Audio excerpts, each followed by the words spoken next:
Biden is currently not slated to be on the Ohio ballot in November, and state lawmakers didn't bother to fix the issue. I mean, that's the story. The Democrats are claiming, don't worry, we'll figure it out. He'll get on the ballot. But the legislature of Ohio could not come to a decision as to how to solve the problem. You have to certify the nominees 90 days before Election Day to get on the ballot. But because of when they're doing the convention, it's 75 days. They don't have enough time to actually get him on the ballot. Now, they said, OK, let's just deal with this at the legislative level to get the sitting president on the ballot. And then they could not agree. Oof. They couldn't figure out how to actually do it. And some states, because of partisanship, Republicans were saying, no, we don't want to do that. Democrats were like, then do this. And they said no.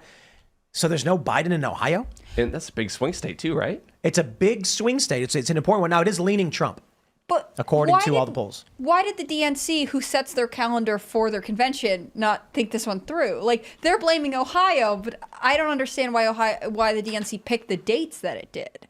Surely they went to all the states that were important and be like, when do we need to know? When do we need to submit that name? You tell me. Like, why are we blaming the state lawmakers in Ohio who had an established role when the DNC schedules their convention? This doesn't make sense to me. It was a choice. Something is weird. Something weird is going on. I don't know. Doesn't it seem odd that the DNC would pick a date that's after an important swing state can put Biden on the ballot? They don't care. That's what it seems like. I'm sorry. Like, is this indicative of a shadow campaign where Democrats are so confident they're going to win they don't need Ohio?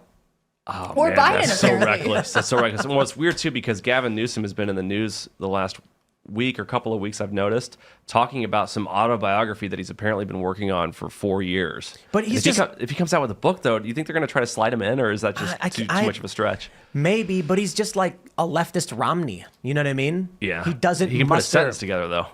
Yeah, but I suppose it's fair to say he does look like Romney. It's like a leftist Romney. Pat Bateman and Romney had a baby. Yeah, Silverboy Romney. If they're going shadow campaign route, universal mail-in votes and ballot harvesting, they don't care if it's Biden or Newsom. Right, so it doesn't matter. It doesn't matter. And I suppose the issue is maybe they don't care if Biden's on the ballot because they're ballot harvesting and they'll just get 5 million write-ins or something. All in the same exact font. It's with the same pen. Yeah.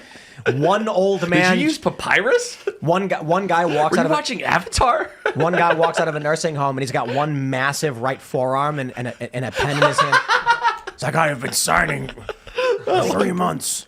I don't think this is going to go anywhere. I think they're going to make an exception for Joe Biden, and in a few weeks, this won't be a story. That's reasonable. Yeah, that's where I think this is going. That's reasonable. Otherwise, they'll say, oh, the Ohio Republicans are obstructing democracy by taking the sitting president off of the ballot there. But we know Joe Biden is the ballot. Okay, but maybe then the Republicans say the Democrats pulled strings to cheat in the rules to get Biden listed when they screwed it up. Totally. Also, it would screw Democrats down ballot, which even if Joe Biden, I don't think he's really in play for Ohio, but down ballot is where it would matter. And no, they're going to give him a workaround now. I believe. We'll see. I agree, but understand that means Republicans then say Democrats broke the rules, changed the rules, and then put their guy on, even though it broke the law. Yeah, absolutely. This could open the door if Biden wins Ohio for massive lawsuits to say that they cheated and they altered the forms outside of the rules of the state, of laws of the state. Hopefully we'll give the RFK Jr. campaign more lawsuits and things to complain about. I know they're trying to keep him off balance balance across the hold on. country. Now, why are you ragging on RFK? You know No, RFK Jr., about hey. him. No, I think it really is going to reflect badly on the DNC, right? The DNC sets the date of their convention. So they can say Ohio and their laws and whatever, but they picked the date that they did, which either means